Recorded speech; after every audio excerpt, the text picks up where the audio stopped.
ஓம் முருகா போற்றி, கந்தா போற்றி, கடம்பா போற்றி, கதிர்வேலா போற்றி, அறுபடை வீடு கொண்ட முருகப்பெருமானே போற்றி போற்றி. என் செல்லமே, உன் திருச்செந்தூர் முருகன் நீ வேண்டி விரும்பி கேட்டதை தரத்தான் உன் இல்லம் தேடி வந்திருக்கிறேன். என் செல்லமே, இந்த முருகப்பெருமான் சொல்வதை தவற விட்டு விடாதே, பிறகு நீ வருத்தப்படுவாய். ஆம் செல்லமே, இந்த நல்லதொரு காலை பொழுதில் உனக்கானதாக நல்லதொரு வாக்கை தருவதற்காகத்தான் இந்த முருகப்பெருமான் உன் இல்லம் தேடி வந்திருக்கிறேன்.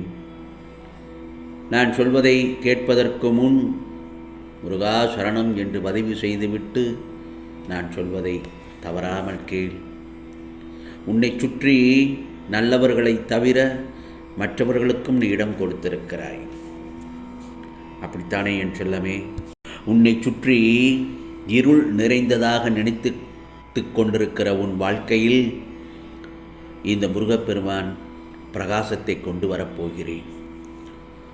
நல்லதொரு வெளிச்சத்தை கொண்டு வரப்போகிறேன். இன்றைக்கு காலையில் எப்படி உனக்கு எதிர்பார்ப்புகளோடு எல்லாமே நல்ல விதமாக ஆரம்பிக்கப் போகிறதோ அதுபோலவே இன்றைய இரவு வரை நீ எதிர்பார்ப்புகளாகத்தான் இருக்கப் போகிறது. ஆம், அந்த எதிர்பார்த்த அந்த அற்புதத்தை நிச்சயமாக இந்த முருகப்பெருமான் நடத்தி கொடுக்கப் போகிறேன். எவ்வளவுதான் வெளியே சிரித்து பேசி எல்லோரிடமும் கலகலப்பாக இருந்துவிட்டு வந்தாலும் சில நேரத்தில் உன் மனதில் ஏதோ சொல்லவே முடியாத ஒன்று உன் மனதிற்குள் அழுத்தி கொண்டிருப்பதாக உணர்கிறாய் அல்லவா? உன் மனதை குழந்தையின் மனம் போல் லேசாக வைத்துக்கொள். உன் மனதை அழுத்தும் பிரச்சனைகளை தீர்க்கத்தானே நான் அதிவேகமாக வேலை பார்த்து கொண்டிருக்கிறேன். உன் பிரச்சனைகளை காணாமல் போகப் போகிறது. கவலைப்படாதே. இந்த நல்லதொரு காலை பொழுதில் உனக்கு எல்லாவிதும் நல்ல விதமாக நடப்பதற்காகத்தான் இந்த முருகப்பெருமான் உன் இல்லம் தேடி வந்திருக்கிறேன். உன்னுடைய எதிர்பார்ப்புகளை எல்லாம் நிச்சயமாக உன் அப்பா நிறைவேற்றுவேன் என் செல்லமே. நீ எது கிடைத்தால் மன நிம்மதி பெறுவாய், அது எனக்கு தெரியும். நிச்சயமாக அதை நிறைவேற்றி தருவேன். நீ எப்படியோ போ என்று நான் விட்டுவிடச் சொல்ல மாட்டேன். இதோ என்னுடைய வேலை தொட்டுப்பார். என் கரங்களை இறுக பிடித்து கொண்டு அதில் அந்த ஸ்பரிசத்தில் உன் நம்பிக்கை பல மடங்கு அதிகரித்து விட்டது போல் உணர்வாய். இனி எல்லா நாளும் உனக்கு நல்ல நாளாகத்தான் அமையப் போகிறது. நிச்சயமாக உனக்கானதை எல்லாம் நல்ல விதமாக நடத்துவதற்காக இந்த முருகப்பெருமான் உனக்கு நல்லதொரு விதமாக அருள் பாலிக்கிறேன். உனக்கு உள்ள இரக்க குணம், பிறருக்கு உதவ வேண்டுகிற என்கிற உன்னதமான மனோபாவம், இந்த நிலையிலும் பலர் கஷ்டப்படுவதை காண சகிக்காத மனம், அப்படி இருக்கும் இடத்திற்கு உண்மையான விசுவாசத்துடன் நடந்து கொள்ள வேண்டும். உன் வாழ்க்கை நாட்களை துன்பங்களுடனும் பிரச்சனைகளுடனும் கடந்து வந்து உனக்கு இன்றிலிருந்து நல்ல நேரம் தொடங்கிவிட்டது. கவலைப்படாதே என் செல்லமே. உன்னை கண்டு துன்பங்கள் எல்லாம் அஞ்சி ஓடும். நீ அனுபவித்த பலவிதமான சோதனைகளை இனி உன்னை திரும்ப கூட பார்க்காது. கவலைப்படாதே என் செல்லமே.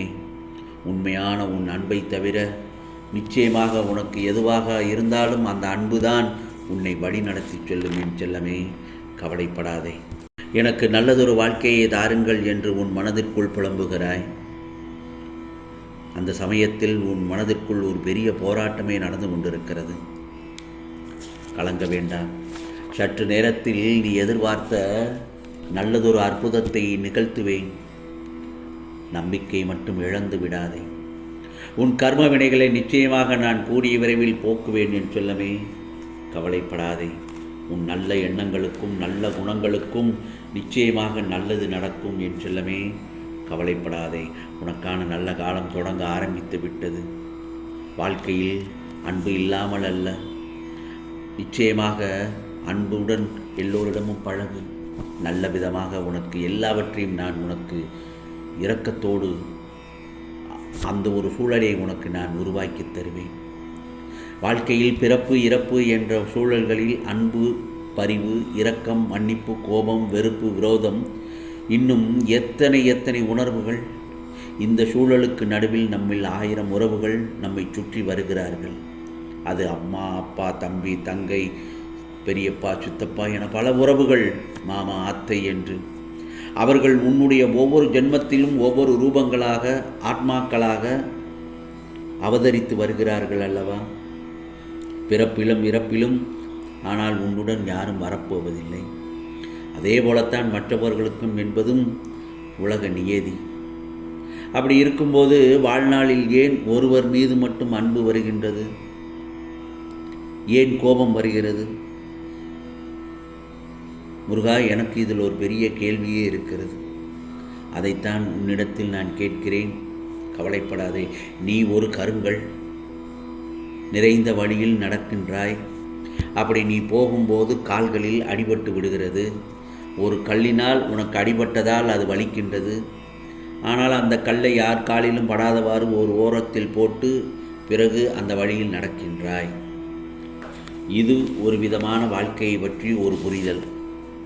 அதே சமயத்தில் நீ பெற்ற வழியை மற்றவர்கள் அனுபவிக்கக்கூடாது என்று நீ அந்த காரியத்தை செய்தாய்.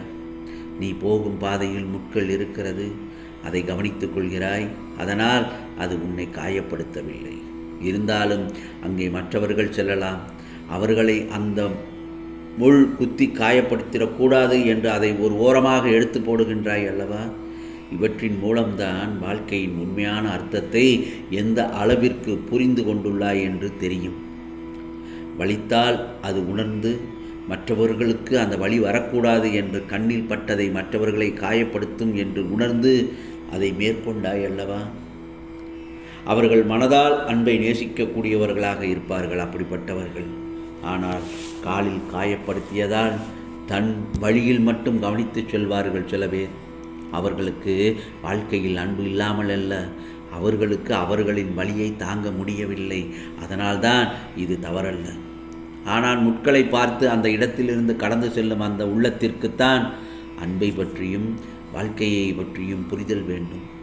இவைகளை நான் உனக்கு கூறுவதற்கு காரணம் என்னவென்றால், கடவுள் படைத்த அனைத்திற்குமே காரணம் உண்டு. ஒவ்வொரு காரணம் உண்டு. அவற்றுள் மிக புண்ணியமாக கருதுவது என்ன தெரியுமா?